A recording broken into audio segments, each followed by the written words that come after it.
Hey, okay, you guys know we on our show we like to try wild and crazy things. If you remember, we did a tree for an antenna at one time a few months ago, where we actually loaded up a tree and compared it to a regular antenna, and we actually had pretty good results using the tree as antenna.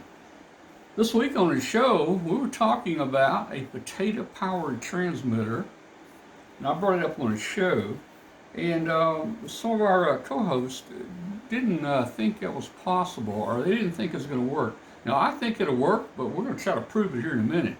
But there was an article this month in QST Magazine in the April issue. Now, in the April issue, there's an article here called Potato Powered Transceiver. And you can see down here the diagram, you can see the potato. Now, he had to use multiple potatoes in series to get enough voltage and current to power this, but we're going to try it. I don't know if it'll work. I think it'll work. I think if I have enough potatoes, it'll work. I may not have enough potatoes here today. So what we're going to do, we've got a little oscillator just like he used. He used one in a 20 meter band. I have a little oscillator here, a similar oscillator, but this is on 27 megahertz, and this is a little oscillator that I use in the trackers that we build, the little trackers that we use for balloons. But there it is. That's the actual transmitter right there. So what I'm going to do is I'm going to fasten this down here if I can. The white wire is my ground. This thing is so small. I had to actually solder the wires on it under a microscope. And then we'll do this. But there's the transmitter right there. And what we have here, this is the antenna. This is the power, and this is the ground. All right, and we're just going to run the power through a J30, what is this, J39, J38 Morse code key. So let's get a benchmark on where this little oscillator works. So here we go. We're going to hook up some power to it. So I'm going to hook up from my bench power supply up there. I'm just going to hook up this so we can get a rough idea of what kind of voltage it works. Okay, you can come back around. All right, so right now I have we have a lot of wires here in a minute. So right now I have the power supply, lab power supply, going through the key to the transmitter. Let's see if we can measure the voltage there, because I'd like to know what the voltage is going to actually be when this thing works. So I'm just going to put that in there, and I'm going to put the positive on the key.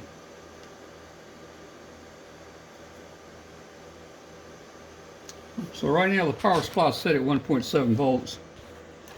All right, now let's listen on a ham receiver and see if we can hear this thing. So I'm going to take, if you remember on one of our shows we did a remote base. And so I'm going to turn my remote base on. This is on my Droid tablet. Using the Wemo, that's this little wireless device here. It's going to turn the ham radio on. So I'm going to hit it. And get that right there in this. Okay, I'm gonna hit the on, and there you go. It turned on the ham radio, and now we're going to go to the app itself. And here's our app.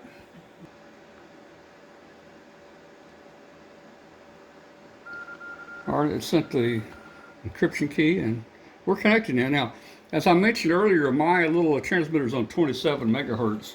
So you can see our remote base, our ham radio remote base, right now is on 27 megahertz, and you can see we're going to tune it up here. You can see the radio there is following the remote base here. All right, let's see if we can hear something here. I'm going to do this. I'm going to press the key down over here. I think I hear it.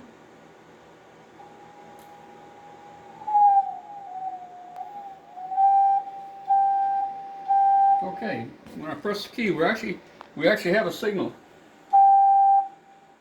This little transmitter is actually transmitting to my remote base now. So we got a signal, and it looks like we're running about 1.7 volts here. I measured the current earlier, and it's just a little over 1 milliamp. Okay, so let's see if we can change the voltage a little bit and see if it comes down. Looks like it needs that. Now, if you look at the spectrum analyzer over here, you can see the power we're actually running. I'm going to key down, and you'll see the power here. Well, no, you won't. You know why? Because look, the spectrum analyzer is not hooked up. So let me hook up the input to the spectrum analyzer. All right, there we go. All right, I'm keying it, and you can see on the spectrum analyzer here, we're running, I don't know. Earlier I was looking at it a little closer, and it was running about a -3 dBm.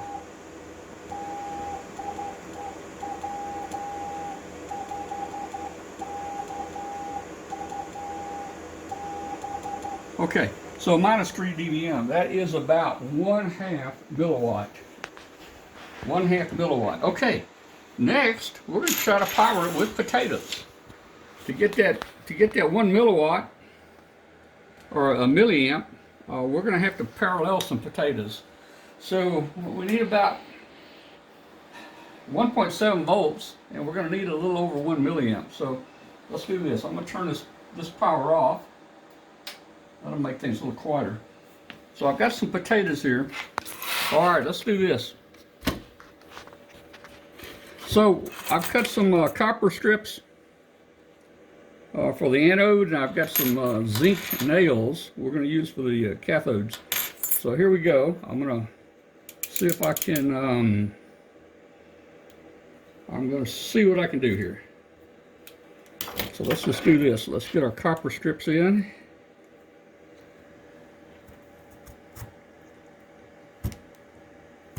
All right, let's get our nails in.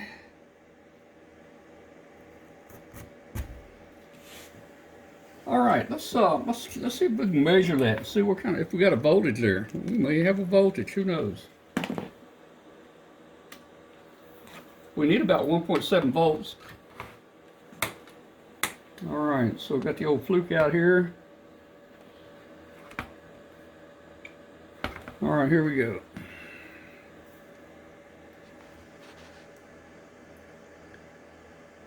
Well, it seems a little low there. I don't know why. Let me get that nail in here and making good connection. There we go. We got about 9/10. Well, I can't get a good connection, but right there you can see 8.89. That's 9/10 of a volt right there. So we got 9/10 of a volt coming out the out that potato.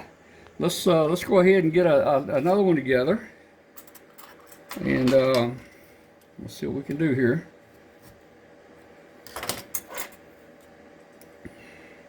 We get our anode connector in there. We get our cathode in there.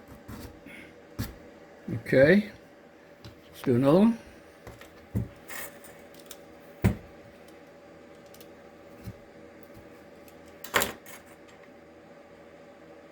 Got to be careful with this copper. You could cut yourself, so if you do this at home, be very careful with this copper. It's kind of sharp.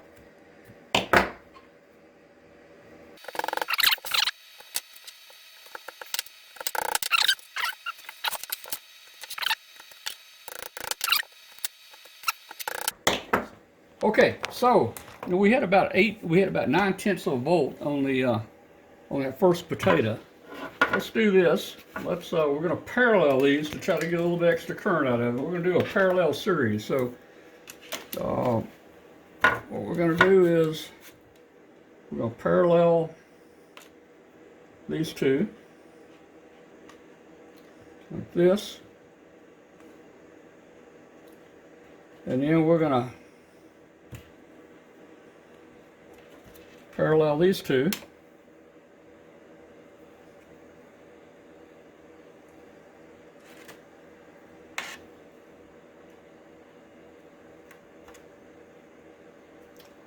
And then we're going to parallel these two.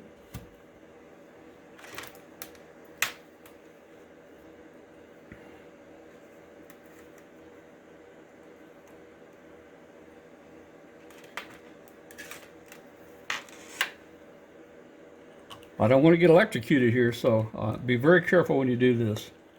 All right, now we're going to put them in series. So this is our cathode here, so that's going to be our minus. I'll put a black one on this one if I can get it clipped on there. It's going to be our minus lead right there, and we're going to hook the anode to the cathode, the second set.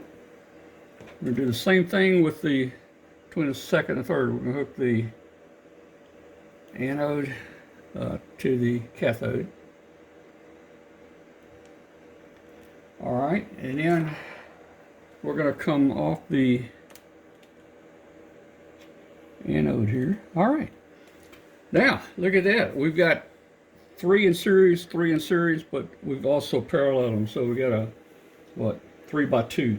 Let's see what kind of voltage we're getting there.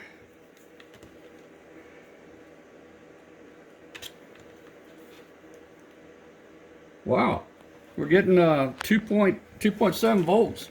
That sounds fairly good. I wonder if that'll light an LED. I don't know if that'll light an LED up or not. Let's see if it will. Let's see if it will.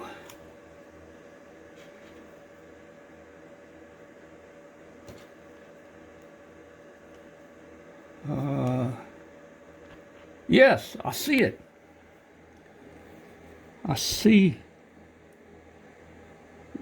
It's dim, but I think it's coming on. Let's do this. Let me turn the light up. Let's try it with the light off, just to see if we're seeing it. I'm a little worried here. I'm a little worried. Oh yeah, you can probably see it in the camera. Let me hold it this way. Do you see it coming on, going off? Let's see. Can you see that in the camera? Yeah. You can see the LEDs actually turning on and off. Here we go. All right, well, all right, we're getting some voltage out, okay. All right, lights please. Okay, all right, so let's hook our batteries up to our transmitter here and see if we can hear it over there. So, let's see if I've got enough clip leads here to do this. All right, this is going to be our plus. And our plus went to, plus goes right here.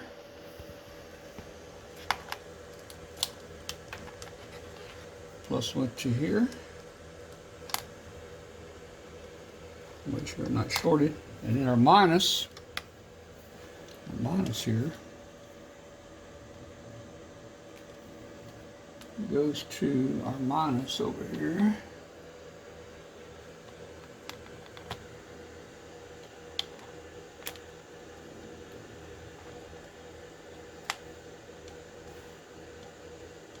Yeah, I think I hear it. I heard it. It was very weak. I'm trying to get my voltmeter hooked back up here. All right, so you can see on the batteries we're running 2.5 volts here, 2.6. When I key down, it drops to about 0.8 or 0.9 volts. That's just, it's just under the threshold where to work. Now, I need more current, so if I had three more potatoes in here paralleled, I might have the current. I'm gonna try something real crazy. Let me get something. Be right back.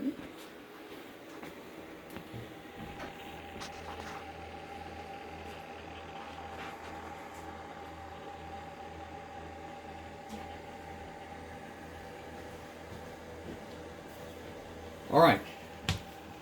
This is going to be a wild and crazy idea.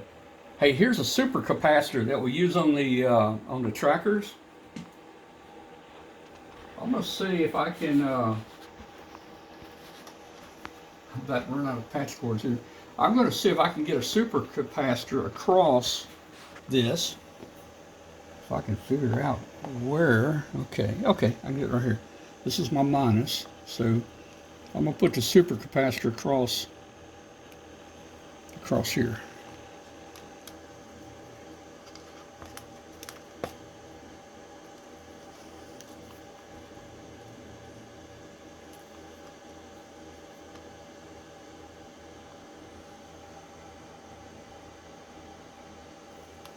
It's really dragging down. It's dragging down. If you watch the meter here, you'll see the voltage will increase 0.043. Come on, 0.044. So the potatoes are charging the supercapacitor, but it's really slow there. I think once the supercapacitor charges with the potatoes, it might hold it enough that we can actually get some transmit power out of this thing. But we're coming up so slowly here.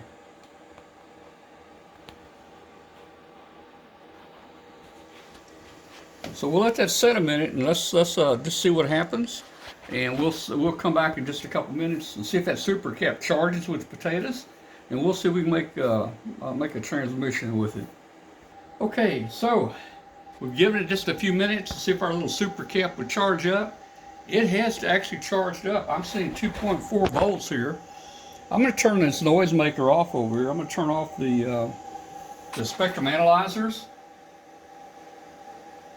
And maybe get a little quieter in here. So let's see what our results are here.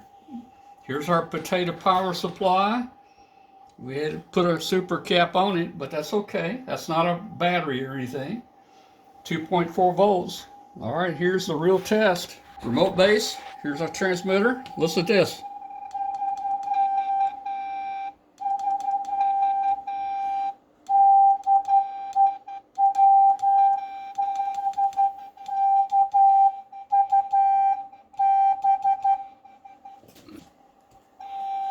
Oh yeah, it got a little delay on the internet, that's what it is. Okay, let me send it again.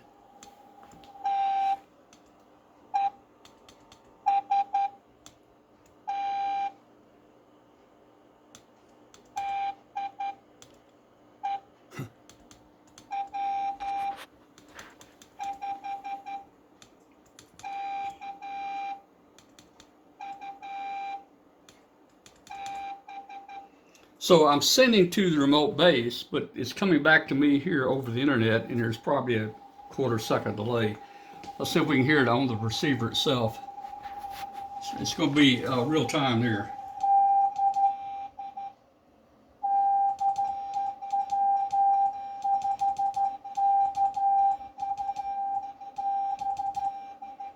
All right, so hey, it does work. The potato powered power supply is working.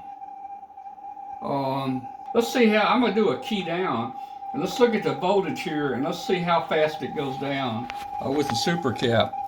So here we go. So you can see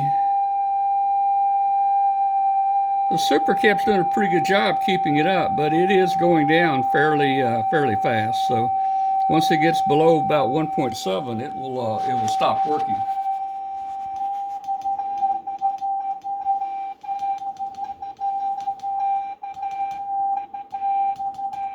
All right, so hey, it does work. A potato powered transmitter does work. So there you go.